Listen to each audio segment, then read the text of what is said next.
There are moments in life that feel different, not louder, not bigger, just charged, and I'm crying already.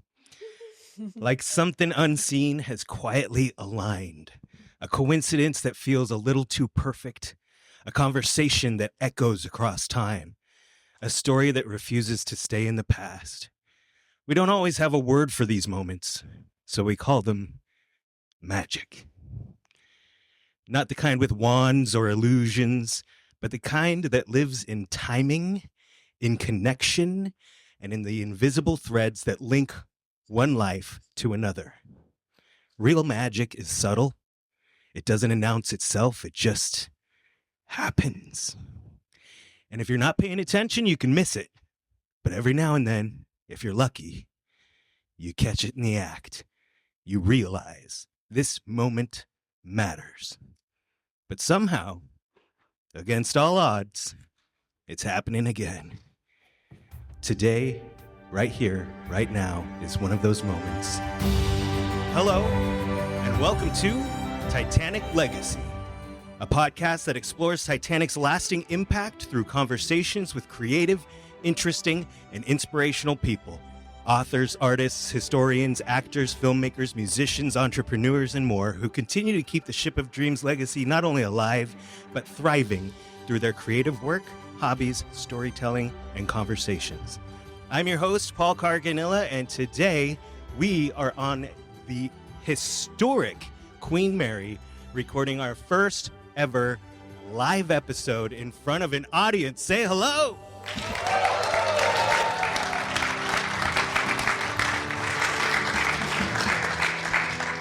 This is a very special and magical moment, in case you couldn't tell from the intro. I am here with two Titanic survivor descendants, and if you haven't yet listened to, they're each featured in an episode of Titanic Legacy, and for those of you in the room, you may have heard their stories already this weekend, as this is the final presentation of Titanic Weekend 2026, and please join me in welcoming Laura Decker-Ward and Shelley Binder.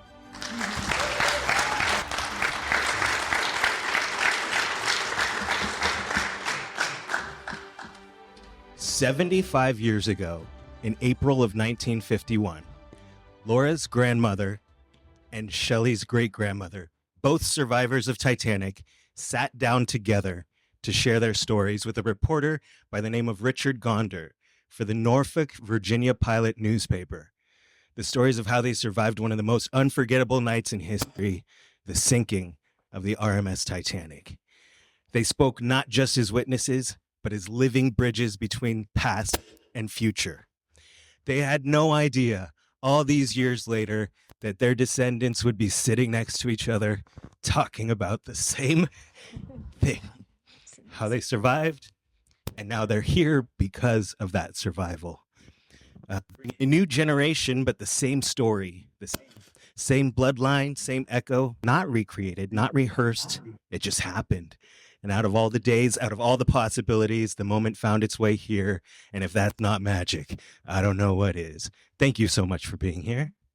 Thanks for having me. Laura and Shelley, for anyone who hasn't, like I mentioned, heard the episodes about your ancestors, can you each give us like a 3 to 5 minute basic story of their survival on Titanic? Sure. So my grandmother, Celiney Yasbeck, she was a young bride. She was on her honeymoon. She was leaving Hardin, Lebanon, for the United States with her new husband.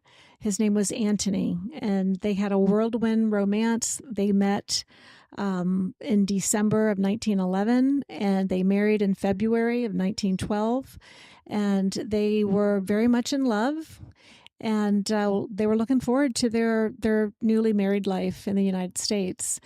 And they made the journey, a very long journey from Lebanon to Marseille, from Marseille to Paris, and then Paris to Cherbourg, and they boarded the ship. They had some family members with them, and it's just a tragedy what happened, because my grandmother survived, but her husband did not. But they were sleeping the evening of the 14th.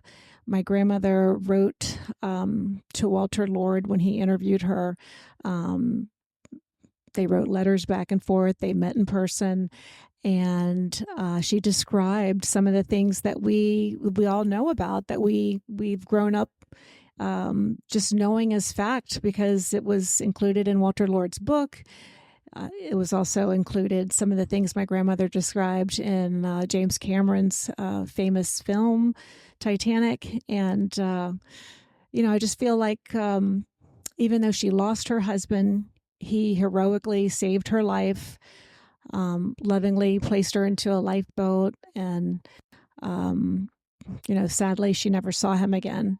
But she was reunited with her sister and her two nephews, who were also on the ship, and they did survive. So life did go on for my grandmother. She remarried a couple of years later and had a very full life. And she and her husband, my grandfather, they moved to Norfolk, Virginia, and which is where Shelley's great-grandmother had moved to.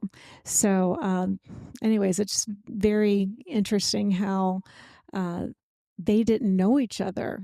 All those years, they lived blocks from each other, Leah and my grandmother, Celiney. And then they finally met, and they were interviewed, and now here we are all these years later, 75 years later, and we're here together today, and it's really exciting. What are the odds, two surviving women from Titanic living just blocks away from each other in the same town? That's amazing. Shelley, can you tell us about your great-grandmother? Sure. My great-grandmother was from Warsaw. At the time, it was Russia. And this was a really rocky time, and people were being conscripted against their will into the Russian army. And her family was afraid that they were going to take her older brother Solomon and conscript him. So they kind of made a plan where Solomon came first, which I actually found out by going to London to interview my great-grandmother's last remaining niece, who was 103 and was alive in 1912. And I kept asking her about the Titanic, and she just kept saying, nasty business, that nasty business. And, one thing I didn't say during my lecture is that when the Titanic sank, they transmitted the survivors' names, first class first, then second, and then finally third. Well, her husband, my great-grandfather, only found out that his son and his wife were alive one day before the Carpathia arrived in New York. Well, her parents in London found out even later than that, and they actually thought she was dead, and they did what we do in my religion. They sat Shiva for her. They thought they were dead. And of course, communication wasn't all that easy as it is today. So Solomon, her brother, came over to the UK first and worked to bring his father and mother and two brothers and sister over, which I believe they came over in 1902. And there was a lot of ethnic violence at that time. People don't usually think of that. They think more of, Germany, 1938, 39. But there was. So he went to the UK. He brought over his family. And from there, my great-grandmother met my great-grandfather, probably just by chance, somewhere in the neighborhood, even though he also was from fairly close to where she grew up, I think it was 70 miles, but of course, he came from a village called Łódź. It's actually starts with an L, L-O-D-Z, but it's pronounced Łódź. But of course, 70 miles, and at that time, it might as well have been 10,000 miles. So they met in London, and my great-grandfather had this absolute fascination and love of cars.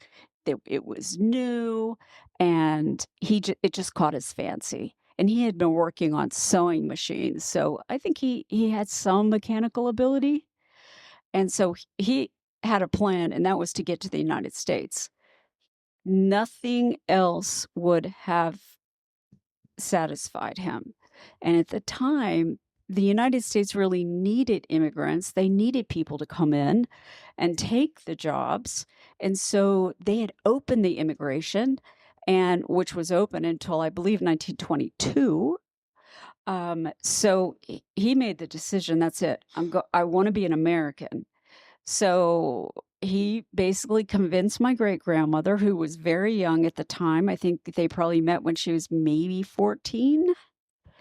And by 15, maybe almost 16, they got married and had their first child, my Uncle Phil, or Uncle Frank, because most people in the Titanic community know him as Frank Aks.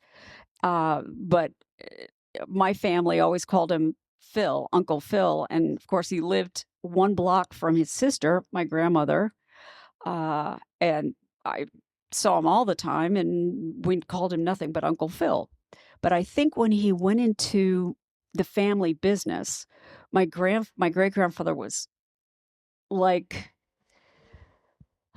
a Polish P.T. Barnum. Just the most charming, funny, outrageous person with a bon vivant, with just incredible, never-ending love of life. He drank, he smoked, he caroused, he played poker, he did all kinds of stuff, and he ran a junkyard. That was our business. So it did have a garage, so he was a mechanic. And so then once my grandmother got married, her husband then became a mechanic. And so in any case, Leah's family did not want her to come because she was their only daughter, and they wanted her to stay in London. And they knew that if she went to America, they might not see her very much or ever. So he had a lot of convincing to do. He had to convince her, and then he had to convince her family. And finally, that all fell in line. And so that is how they, and I told the story. I don't know if anybody who wasn't here, I'll just say it one more time. She was going to come on a different ship, but her family was quite dangerous to cross the North Atlantic. It's infamously dangerous, especially during, that time period. And so they were concerned about that. And they said, listen, if you agree to wait a couple months, we'll make up the cost of the ticket and we'll send you over on the safest ship ever built. So that's what they did. And that's how they got to America. And the first time my great-granddad got to America, he was deported, as I said, because of the heart condition. But he went back, and that's when he met my great-grandmother. And that's how they got here. And it's a fascinating story. So really, really quickly, can you tell us the baby separation and reuniting story? Yeah. So one of the things Laura and I discussed at lunch, which I actually had this thought last night, was that a young woman, someone that my great-grandmother had met on the Titanic, came and knocked on their door. And I suddenly started thinking last night, maybe it was her great-grandmother. Wow. Because she was a young woman, and they were, well, actually, she was a little younger than Leah. She was 1 year younger. Hold it up here. Yeah, it's not working. Okay. So suspect that it could have been my great aunt, Amina, because she would have been situated a lot closer to where your great grandmother was, in the lower deck cabins for the women traveling with children, because the married couples were kept in a different part of the ship. Single men were in the bow. The families were in another part, and then there were single women separated who were with children, probably a lot like my great aunt and your great grandmother, who were traveling without their husbands. So it's very possible that they could have brushed shoulders, or they could have helped each other out. You just I believe it, and I've said during my lecture, how much kismet there is with me in the ship, and probably with Laura too. So I think we were drawn here together to meet each other, and look what Paul did. Look at that smile. Look at it.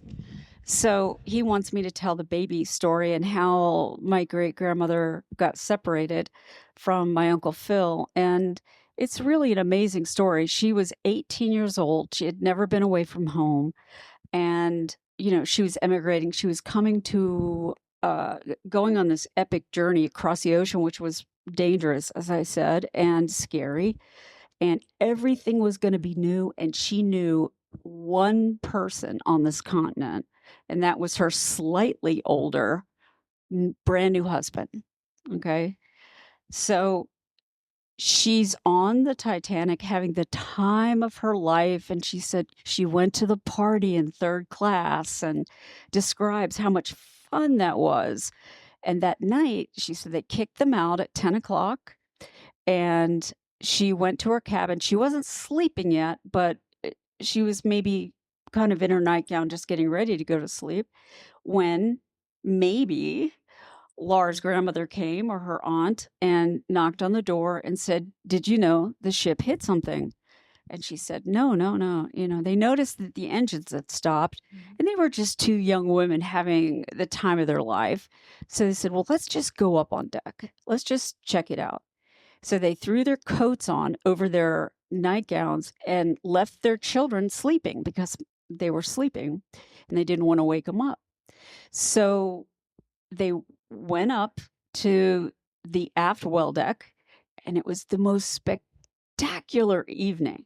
And I've read so many survivor accounts, and there's a couple kind of through lines there that you see all the time. And one was these descriptions of being in the middle of the North Atlantic with no other sound because the engines were off. There was no moon.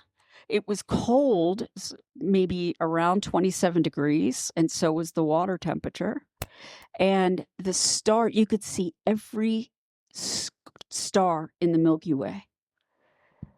No clouds, no moon, just the reflection of all of these stars. And everybody commented on it. It was the most spectacular thing. Of course, they were from London and cities with a lot of light pollution.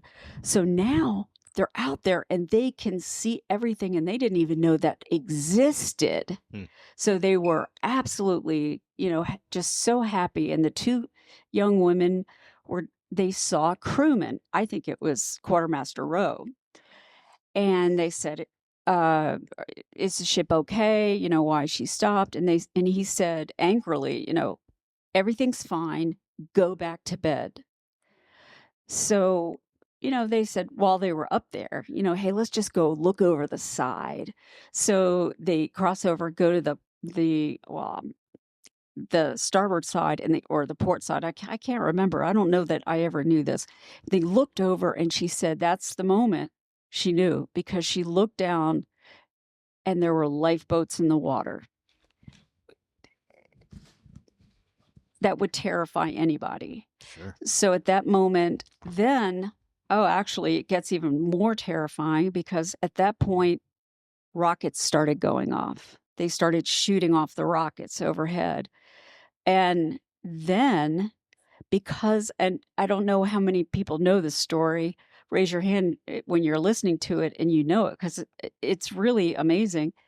because the steam was going not at her full speed, because nobody would take a new sports car out and take it up to speed for, what is it, like 10,000 miles? And that's what that was, a sports car. So they weren't going at their top speed. But they was booking, and it had a head of steam. Well, once you stop, you're not using the steam you've created. So they had to vent the steam out because they were afraid that the boilers would explode. So they started to release the steam. And of course, if you release steam, it goes through the steam whistles. And it was excruciatingly loud. How many people knew about that? It went on for almost an hour.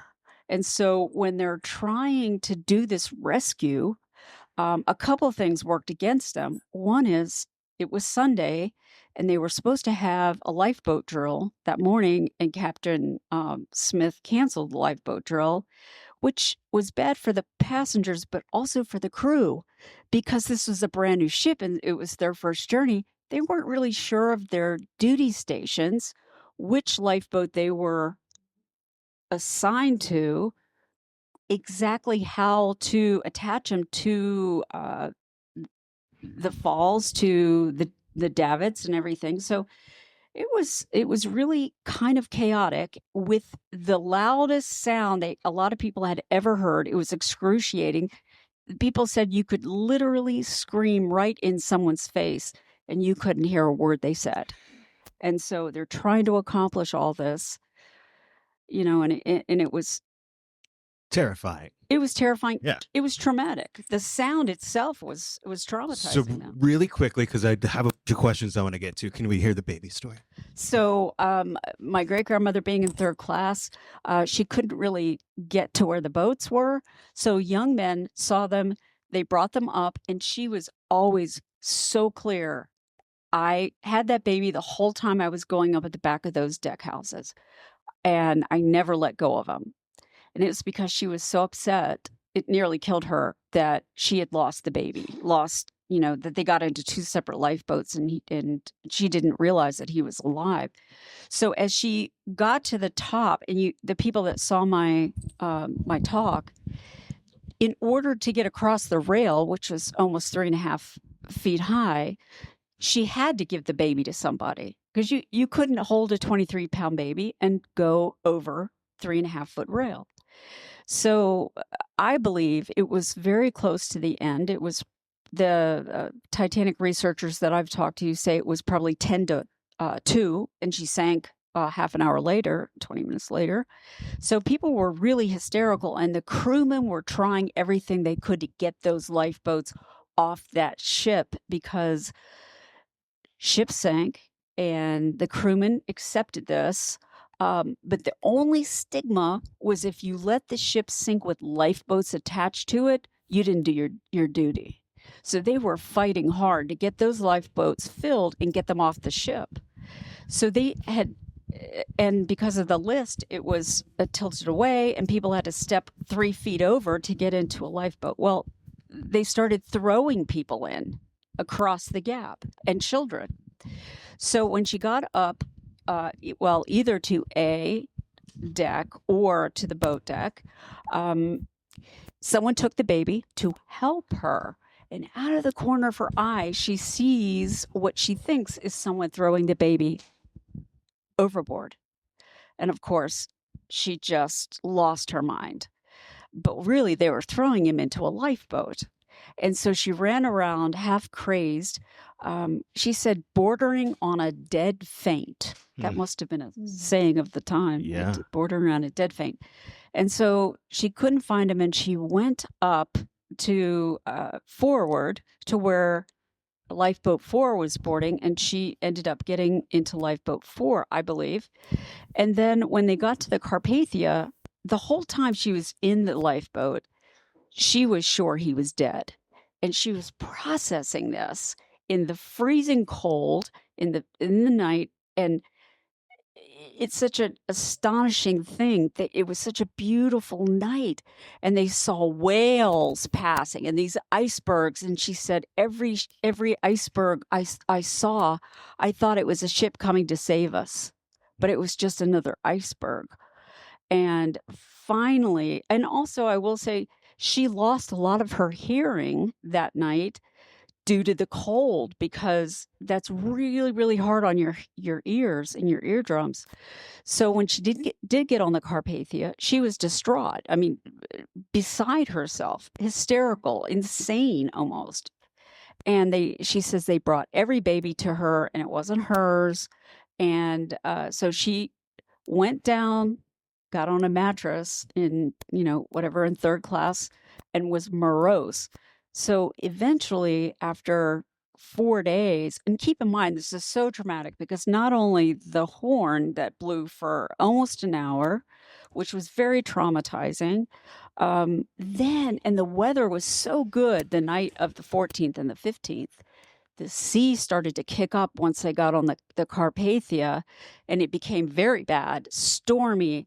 And because of that, it was foggy. And Captain Rostron was forced to keep blowing the foghorn hour after hour, and it just brought them right back to that horn on the night of the sinking.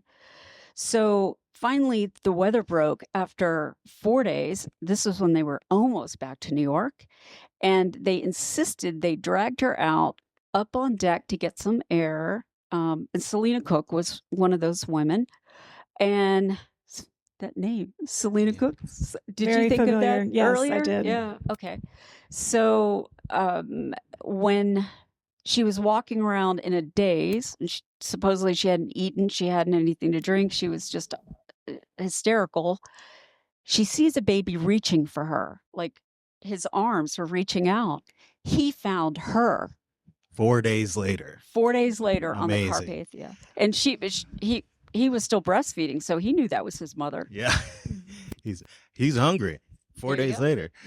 Yeah. Do you either of you know, or you both know, how this came about, how they figured out that they were living in the same town and got to get interviewed for the paper together? I have a suspicion, but you go ahead. I have no idea, because this would have been one of the first times my grandmother was interviewed, because after this was when she got in touch with Walter Lord. So yes, she didn't speak to Walter Lord until it was the spring before his book was published. So his book was published in, I believe, November of 1955. They got together, Walter and my grandmother Celiney got together in June of that same year. Wow. And this was 38 years after Titanic went down. They finally are reunited, they didn't know each other. They finally met, and they sat on the couch. And just like you two are sitting now, just sat right next to each other and talked about that night. One thing I wanted to talk about is, of course, so for a lot of us who came to Titanic through the James Cameron movie, like, there's something that happens in your brain where you just think of Titanic survivors as characters, not real human people that experienced the trauma that you talk about, that had to live with survivor syndrome after the event. And so what we talk about a lot on my podcast is survivors either talked about it right away and talked about it a lot, or didn't, depending on the family. How was Celiney? Well, she was an immigrant from Lebanon, and her husband Anthony also was Lebanese. However, he had come to the United States in 1907 and started a business in Wilkes-Barre, Pennsylvania. So he had a very successful business with his family, with his two brothers, and he decided that he wanted to get married, but he wanted to marry a Lebanese woman. So he decided to go back to his homeland of Lebanon, and that was where he met my grandmother. So I had already described how they met, they fell in love. There's so Hold it up closer to the top. Yeah. there's so much more to the story. I mean, you and I have talked about it. I don't know how much detail you want me to go into it, about how they met, but it was a very interesting way of meeting. There was a letter involved introducing them. My grandmother's sister, her husband, was already in Wilkes-Barre, Pennsylvania, and likely knew Antony and had asked him to go back to Lebanon, or when he was going back to Lebanon to find a wife, if he could also bring his wife and 2 sons back with him. Yeah. And by the way, my wife has a very pretty younger sister, Celiney. So he made his way back to Lebanon. They met, and they, along with my grandmother's sister and the 2 boys, traveled the long distance. Finally, they boarded the ship, and they were third-class passengers. My grandmother and Antony were in their room, their bunk. I believe it was 2 bunk beds and a wash basin. Very nice for that time, considered somewhat luxurious, and especially for my grandmother, coming from a very small town in rural Lebanon, probably thought this was a dream. And I'm sure they had a wonderful time on the ship. And plus, with her sister there and the 2 boys, and many people from their village and other people from the Middle East who were immigrating over to the United States, along with probably your great-grandmother and others. They were kind of living that immigrant life of traveling, experiencing new things for the first time, and really probably having the time of their lives. And then, of course, tragedy.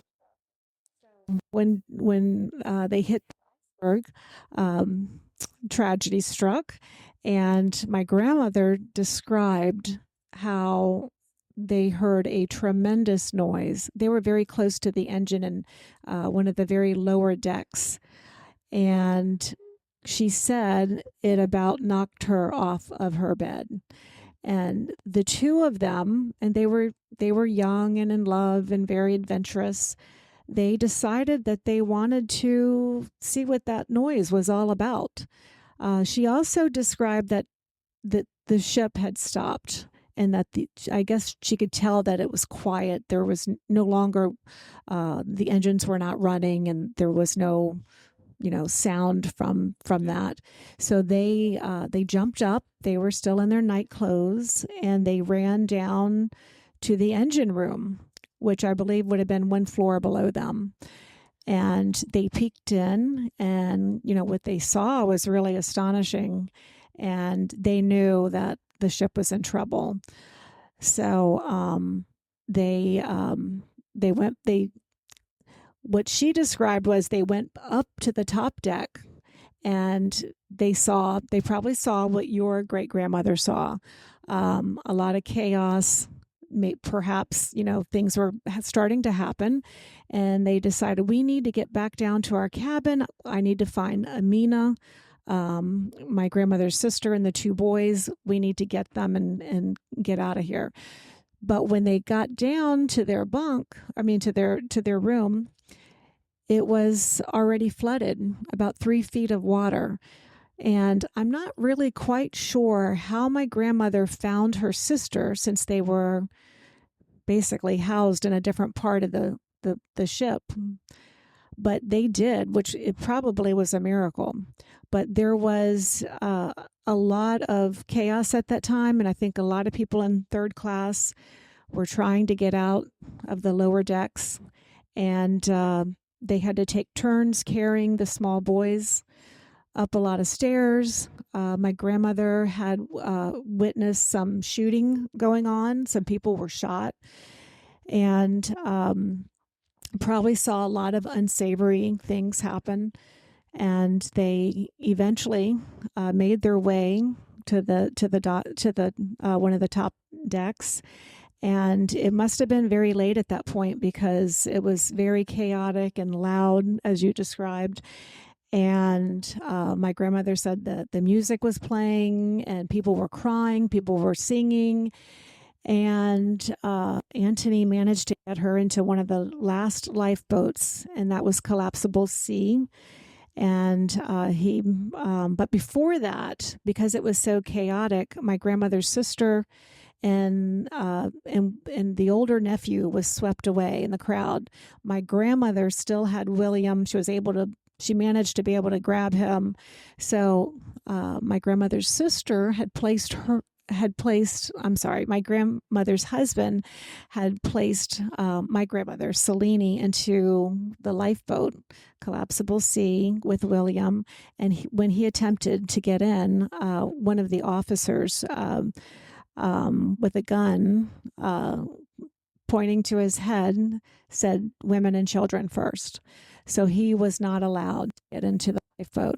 And that was the last time my grandmother saw him. So I think he shouted out some people's names for her to get in touch with, and which she probably didn't even absorb that information.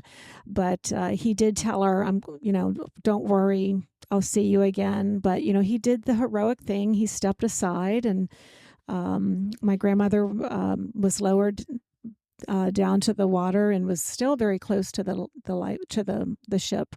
And Bruce Ismay was in her lifeboat. And I don't know, I thought that was really interesting that, one of the most wealthiest and aristocratic, people who, he basically, owned the boat. And here she was, a very, just a young, small town, rural immigrant girl who did not speak English at the time. And, they were together. One thing about the story that I wanted to touch on was, and you talked about, so she didn't talk about it. When she came back, she lost the love of her life after a whirlwind romance and marriage, and she remarried, started a family, but then toward the end of her life, he came back to visit. Yes, he did. So my grandfather died in 1949. So they had been married. My grandmother married him in 1915. Actually, I believe it was 1914. It was 2 years after the sinking. So they were married. They ended up having 12 children. My dad was the youngest of 12. And she had him when she was 40 years old in 1935. So that's quite a long time after the sinking. So, they had a very busy life. My grandfather was an entrepreneur. He delivered ice at one point, which is kind of ironic. A little bit. And he eventually had a full-service gas station. And a lot of the boys in the family worked there. But sadly, he passed away in 1949. And after that, I think my grandmother started to share her story, but she really did not talk about it. She was very much traumatized in those early years after the sinking, and probably, after being remarried. You don't really want to talk about your first husband who you really, really loved. And he was supposedly very, very handsome, tall, dark, handsome. He could sing. He had a beautiful singing voice. And evidently he was a really good swimmer too, but probably not good enough. My grandmother had held out hope and had told some of the officers on Carpathia, likely through an interpreter, that he was a really good swimmer. So, anyways, just grab Shelley. Yeah, it's not working. But I do believe that this one's much better. Gosh. Like 3 more. But I do believe some of the scenes in the movie that we all know and love, that some of those could have been inspired by my grandmother's testimony, by her, sharing her story with Walter Lord, especially the scene about the two young lovers, trying to figure out what happened. Let's go check this out. And by going down to the engine room and seeing for themselves what was happening and seeing how futile it was, that they needed to take action into their own hands and do something. But tell me about how he came back to her at the end. Oh, yes. So, anyways, she, in 1966, she was hospitalized, and she wasn't very old. She was only about 70 at that point, but she had heart failure, and she had suffered from diabetes during her adult life, and that likely contributed. She was hospitalized for about a week, and she one night she had a vision, and she shared with my father that Anthony, her first husband, had come to see her in the hospital, and that he was at the foot of her bed, and he said, "I'm here to take you back." So I thought that was really just such a powerful thing, that she never lost her love for him. At first I was a little, I thought, why wasn't my grandfather the one that came to take her back to, heaven? But it was her first love, the love of her life, Anthony. And, I believe it. So for anybody who poo-poos on Cameron's story, yeah, she had a whirlwind romance. She had a whole life and kids with another man, but at the end, he came back for her. Real life magic. All right, so we're already over time, so I want to get one last question in. We talked about this real life magic at the top of the chat, but out of all the ways this story could have been told, echoes in time, sitting here with us. It's found its way right here on the Queen Mary as you are carrying on their story, their legacy. What does carrying on their Titanic legacy mean to you?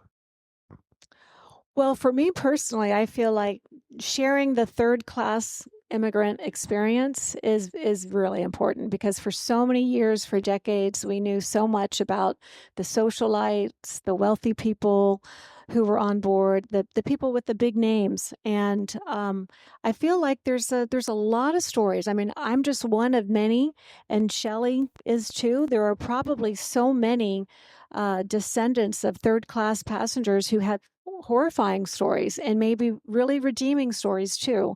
And I just think that it's time that we hear some of those stories.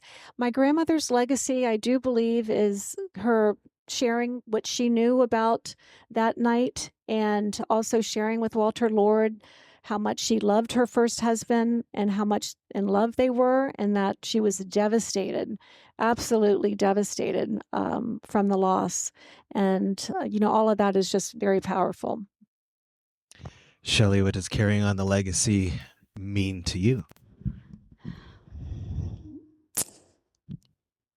It's interesting because one of the things Laura and I talked about was, why did you pick up the mantle and not Dana, or why did I pick up the mantle and not my sister? And all I can say is, and I'm interested in hearing what you think about it, but I honestly felt drawn to it and led by my great grandmother. Literally, the most amazing things happened to me. Like, I showed up in Belfast, and they knew I was coming for 24 hours. And when I showed up, they said, "We've been looking for you because we want to use your grandmother's story for a new exhibit we're doing on the torpedoing of the Carpathia." And of course, my grandmother's name was Sarah Carpathia. So everywhere I go, and then, I end up having the most amazing experiences and meeting the most amazing people. And I know she's with me. And I think I feel it the strongest when I'm playing, because my great-grandfather died when I had just started playing. So they never Playing really... your flute. Yes. I'm sorry. Playing music. And it just makes me feel closer to them because I don't know. But in any case, I feel drawn to it. My sister has no interest. She's a year and a half older than me and a doctor. She's still working. And the rest of my family, even my Uncle Phil's got kids and grandkids and great-grandchildren, and I don't know that they're really interested. And what I say, and everyone in this room can attest to this, when it comes to Titanic, once bitten, always smitten. That's right. And I think maybe that's what I should have said to you earlier. I give a lot of lectures to school kids, and most of them, they're not really that interested. And there's 10% of those kids who become Titaniacs, lifelong lovers of the story, and there's no explanation for why that happens to that small number of kids, and they become absolutely obsessed. Drawn to it. And everybody in this room is an example of that, coming from out of state. So many people, some people came from other countries to Titanic weekend here on the Queen Mary. The two of you getting together to reunite for this was truly... Thank you, Paul. For us too. Thank you very much. Very, very we wouldn't emotional. be here if it wasn't for you. You basically found me, and somehow we found you, and we're all connected in one way or another. And I don't think I know anyone who's more passionate about bringing Titanic and its legacy to the forefront and to the public than you. And I love your passion and your emotion. I think that is one of the strongest characteristics that you have. And that's what makes this so special. And I will say, as a person who has gone to many, many Titanic events and conventions, this has been the best. And I'm not saying that because Paul's sitting there, because I've already told him individually.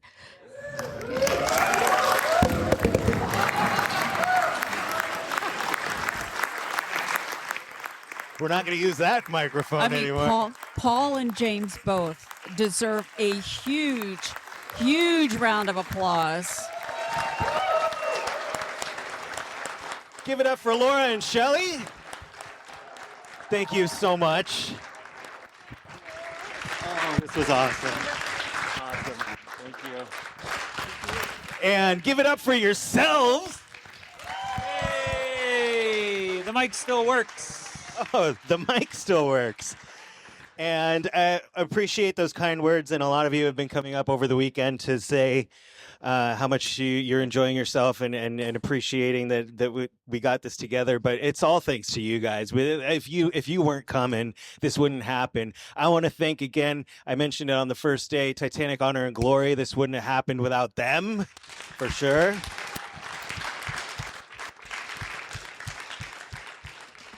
James Panka did most of the heavy lifting as far as organizing everything goes. James Panka. Thank you. And Paul is, if that's true, it was by a tiny amount. Paul did a lot of incredible work, and all the sound equipment is his. It's incredible. We should absolutely take just a second, since this is kind of our last time together until tomorrow. A lot of you are leaving, and we're not going to be in this room. But a round of applause for the Queen Mary and the Queen Mary people, the staff here. I will say that my great-grandmother, Leah Aks, was on this ship. And what I would like to do later, right after this, is to redo the publicity picture that she took in 1938 right downstairs in the Britannia lounge. Yeah, that's going to be fun. We also have to say some presenters have left, but to all the presenters that came out and presented today, give them a hand. Yeah.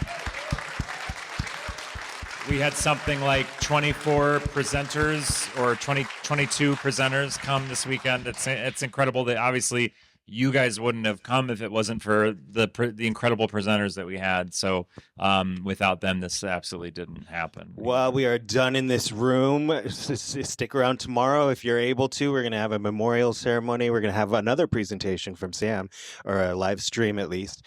And of course, the big finale. Oh boy, if I wish we could take a deep breath for 5 seconds. But yes, tomorrow, the real-time syncing live stream from the Queen Mary onto YouTube. If you're not going to be able to join us tomorrow, if you're heading home tonight or tomorrow, join us on YouTube. It'll all be live. And if you are joining us, we're really excited for you to be there. It's going to be a lot of fun. Thank you all so much, and we'll see you soon.